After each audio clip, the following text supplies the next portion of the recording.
What an awesome youth group we have. What talented young people we have. John chapter 13 tonight. Begin with me in the very first verse down through verse 5. John chapter 13, verses 1 through 5. Now before the feast of the Passover, Jesus, knowing that his hour had come, that he would depart out of this world to the Father, having loved his own who were in the world, he loved them to the end. During supper, the devil having already put into the heart of Judas Iscariot, the son of Simon, to betray him, Jesus, knowing that the Father had given all things into his hand, and that he'd come from God and was going back to God, he got up from supper and laid aside his garment, and taking a towel, he girded himself. Then he poured water into a basin and began to wash the disciples' feet and to wipe them with the towel with which he was girded. This morning we talked about God knowing all things, about God being everywhere and understanding everything about us, knowing all about us, intimately acquainted with all of our ways, having searched us, having the word that was in the New American Standard was scrutinized us, having scrutinized us, and he knows all about our ways. He knows when we sit down, he knows when we get up. And all of that is not just incredible. The word God uses is incomprehensible. It's really beyond our finite minds. We can try to wrap our minds around it, but it's more than what we can really grasp. And this is too. Jesus knew. We've been studying this year on Sunday evenings about who we are, and then a blank we fill in each week, or should be, who we are or should be. And tonight we're talking about that we ought to be people that know who we are. Who we are. We ought to be the people who know who we are. Listen to what Jesus knew. Jesus knew who he was. There's no doubt in his mind who he was. He knew who he was. He knew what he had. All things have been placed into his hands. Now it's written later in Matthew's account, in Matthew chapter 28, verse 18, when Jesus said, all authority in heaven and earth has been given to me. That's exactly what John's saying here. Jesus knew who he was. He's Jesus.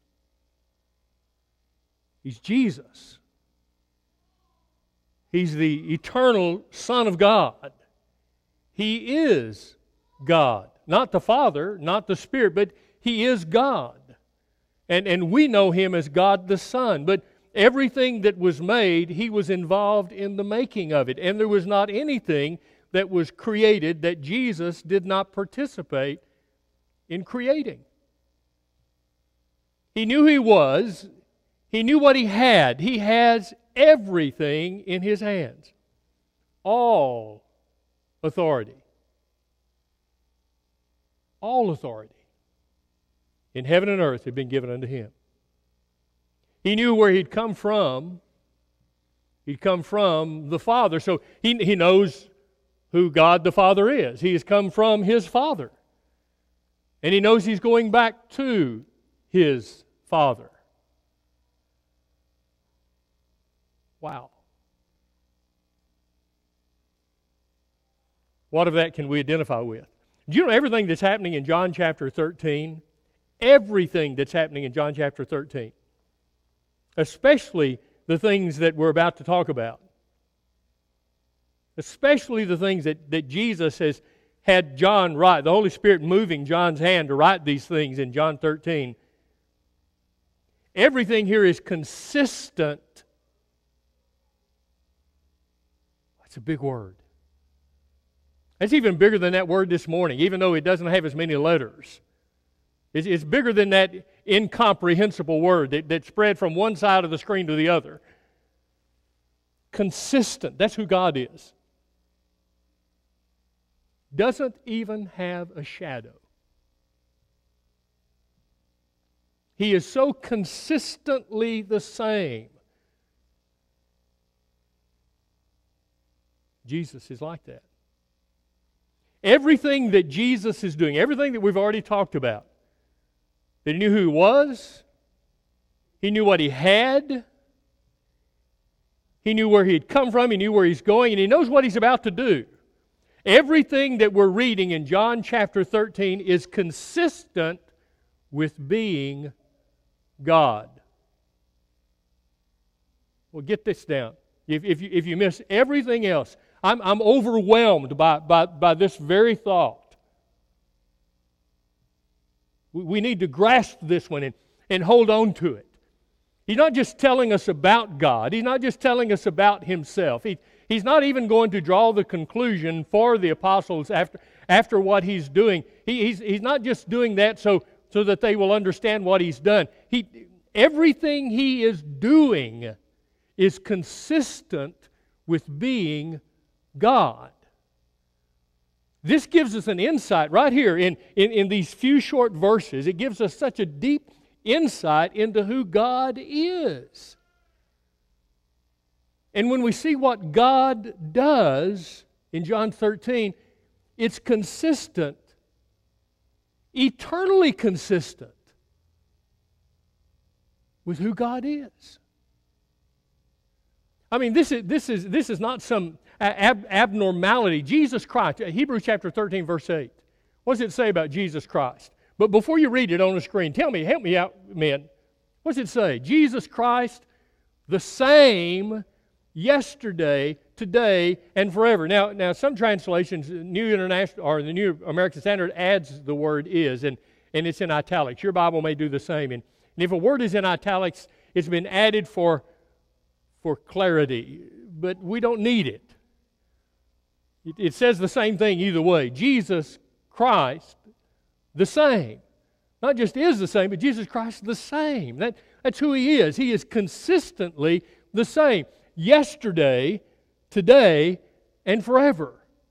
So the Jesus we serve is the one that we see here in John chapter 13, and the one who was there before the beginning when everything was created. This is who Jesus is. This is a defining moment for us in our studies. Get this. Get this. Get this. Jesus does what? What does He do here? He washed feet. He washed feet. Dirty feet. Feet that have been everywhere through the cities and the villages. And they are dirty. He washed feet. I've walked in places like that. I've lived in places like that. And I didn't want to touch my own shoes. I mean, they were dirty. It's beyond anything the dirtiest your shoes ever get. Maybe they're muddy. Or maybe they're sloppy because you've been out in the ice and snow and rain, and so we take our shoes off up here because we don't want to track in the slush. But dirty the way their feet were? No. I doubt that our feet have ever been that dirty. But look what He's doing. This is God. This is consistent with God. Jesus washed feet. It wasn't an accident. It wasn't an accident. He knew exactly what He was going to do. And that's what the first few verses tell us. Jesus knew who He was. He knew what He had. He knew where He had come from. He knew where He was going. He knows everything about Himself, and He knows everything about us. And He knew He was going to do this. It wasn't an accident. It wasn't because of peer pressure that He was the lowest on the pole, and so he got to do the dirty job. It's not for show, and it certainly was not a miracle. Now, maybe it'd be close to a miracle if we did that for each other, but or if the apostles had, one of them had stood up and done it for the others. But Jesus does not do it for show. He's doing it in an upper room that's locked with just the 12. No miracle, no show, no accident. A teaching moment, showing us God. This is God. Now this morning we saw God. We saw God that is so big that the heavens cannot contain Him. We saw the greatness of God, the creative power of God. We saw the love of God. But this also is God, very consistent with a God that is far beyond our ability to understand how great He is. And this is God. This is God. It's only found in John. Who washes feet? Question. Who washes feet? Well, some people do. I remember the first time in my adult life I had my feet washed. It was one of the most moving experiences I'd ever had, and no one intended it that way. I just waded out into, it wasn't even swamped. It was swamp when you got on out there, but first it's just yuck. Slimy, muddy, buggy, leech-filled yuck. To baptize some men and women in India. There were some men that started to go out ahead of me, and they're splashing. They're splashing, and I said, what's with that? And the British were there for a long time, and so they know English words, some, and they said, critters. And I went, oh, no, don't splash. If there's critters, that only attracts the ones we don't want to see. Now, it will scare away the little bitty ones, the frogs and the little bitty snakes, but you splash, and they the big things that eat things like us, they are drawn to that. So I said, no, don't do that. That will not help. When I came out of the water, my legs were actually covered with leeches. My feet were dirty. This young preacher and his wife said, sit here.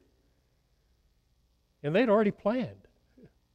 They already knew what my feet were going to look like. And they had a basin of warm water. And they had me sit down, and they gently pulled the leeches off. And if you don't know what pulling a leech off sounds like, it sounds like Velcro. So if you got Velcro in your purse or on your belt, if you want to know what a leech sounds like, that's easy. And very lovingly pulled each one of them off, and then not only washed my feet, but it took a little stick and even cleaned out from under my toenails.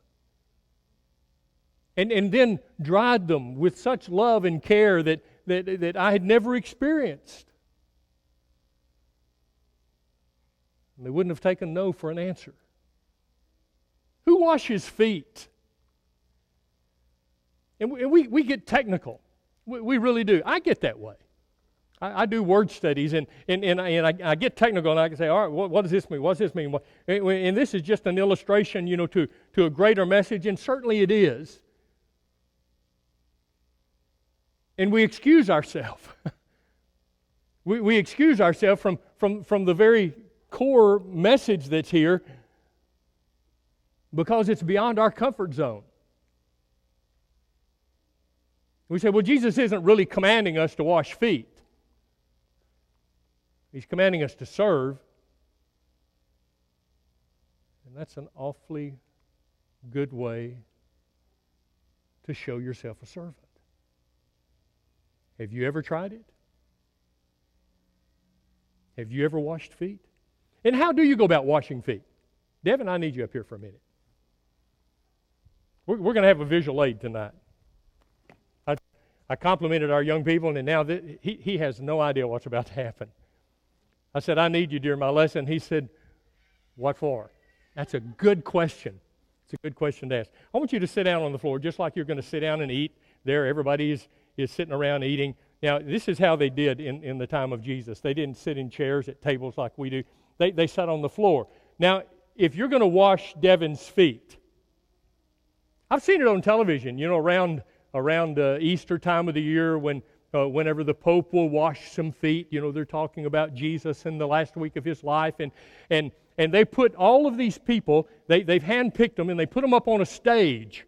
And then the Pope is down here below them, quite a ways. And as he walks by, their feet are right there at hand level. And so he's able to just take care of that. And it doesn't change his posture. It's not demeaning to his position, and so he just goes along, and really it's just a little bit of water in a towel, and there's people that come along behind him and they finish up. But he does. Here's Jesus and the apostles. How do you go about doing this? Now remember, no, don't. Oh, please don't. I know you don't, but please don't. I'm not Jesus. But I'm standing in for him tonight. How do I wash his feet? Well, I'm Jesus and you're a man. I made you. I created you. I'm God. Give me one of your feet. Oh, come on. Give me one of your. What are we going to do? Is that what he's going to do? Say, give me your foot. Get your foot up here where I can wash your foot. And even if you could do that, now how are you going to juggle a pan, a basin of water? You got the towel tied around you, so that's not a problem. A basin of water, and here's somebody's foot, and how are you going to wash it? Boy, you're going to get wet. I mean, that's a given. If doing it this way, you're going to get wet. It's going to run right down your leg, and you're going to be wet. And by the time I finish both of them, you're going to be real. No, you don't do it that way. Come on, God gave us our heads to think with. In their setting. In their setting. Even if he's in a chair, that doesn't change anything, does it? How am I going to wash his feet? How am I going to wash his feet? I'm getting close, aren't I? I get the basin of water. Do you see what's happening? By the time I've washed his feet and dried them with a towel, the Son of God, consistent, stay with me, remember what we've already learned, consistent with being God. God gave us those first few verses so that we would understand that Jesus knew who he was, Jesus knew what he had, all authority in heaven and earth. Jesus knew where he'd come from and where he's going. He's God. And now we have God on his knees, even bowing over in serving man. Thank you. You didn't even get wet, did you? Now he trusts me. That may be dangerous. What did we just see? God on his knees. Makes me uncomfortable. Does it make you uncomfortable? But that's consistent. That's consistent with God. That's consistent with being God. God's wanting us to see this picture of himself. God knew Jesus was going to do this. Jesus knew he was going to do this. And he had no problem doing this. On his knees, even bowing over, not worshiping. He's not worshiping man. He's serving man. And isn't that what He said? For the Son of Man did not come to be ministered to, but to minister, to serve. Came to serve. He didn't come to be waited on. He came to serve. And that's exactly what He did. And because the apostles were so hard-headed, and the setting, the setting. You know what's happening when this is going on? The apostles are arguing. The apostles are arguing about which one of them is the greatest. They're arguing about which one of them is the greatest. That may have even had, no doubt, because of who they were and who we are, we should understand. This ought to be a given. No doubt that they're arguing about which one of them was the greatest would have determined how they sat close to Jesus. Who got the closest to Jesus? Who got the furthest away? Maybe he wasn't the best debater. Maybe he didn't speak up first. I don't know how all of that happened. But they're arguing about which one of them is the greatest, and then Jesus, God, gets up and goes to His knees in front of each one of these men.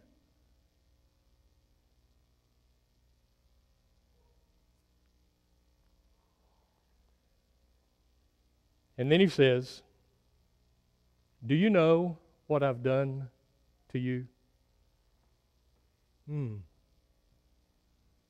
Do you know? Do you realize what I've just done to you? Well, the simple answer is obvious. Well, you've washed my feet. No. Don't stay on the surface. Don't skim along on the top and never really let it sink in. Jesus says, "Do you know what I have done to you? Do you know what I have done for you?" Do you realize? Do you know what I want you to be? What I want you, there it is, to be? The very root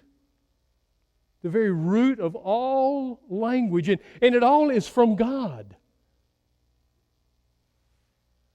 I am. That's who God is. And he's not.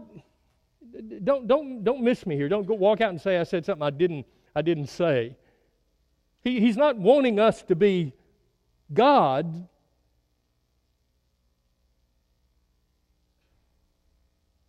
But He's wanting us to be so close.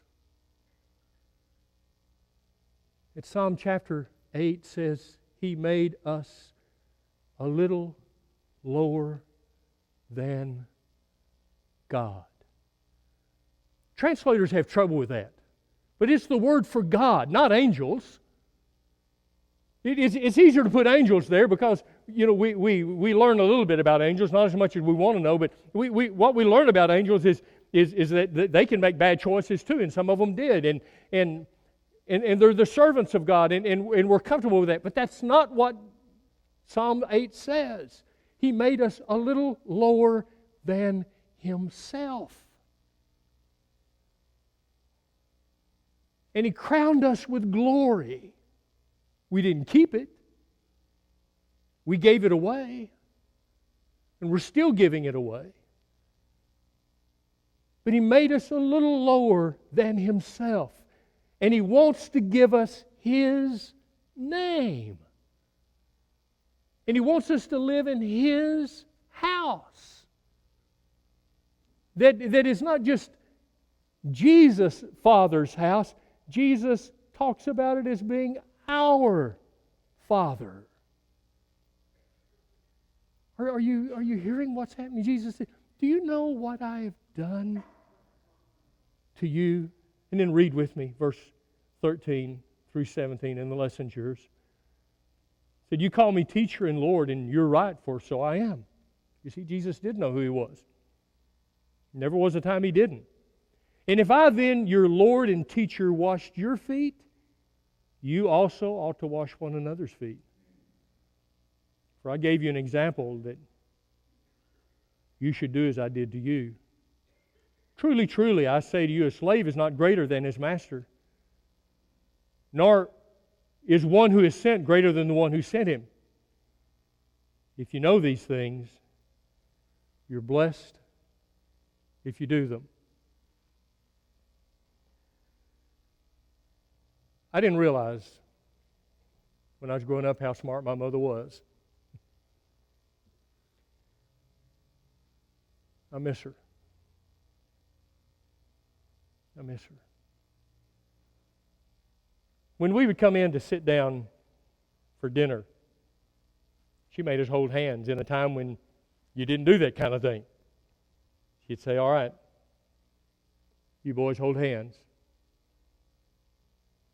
I asked her later, when Judy and I had children, I said, Mother,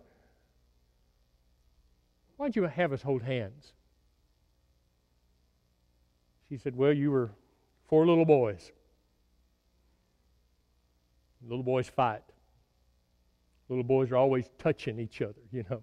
He touched me. He crossed the line. She said, if you're holding hands, you can't fight. You can't fight.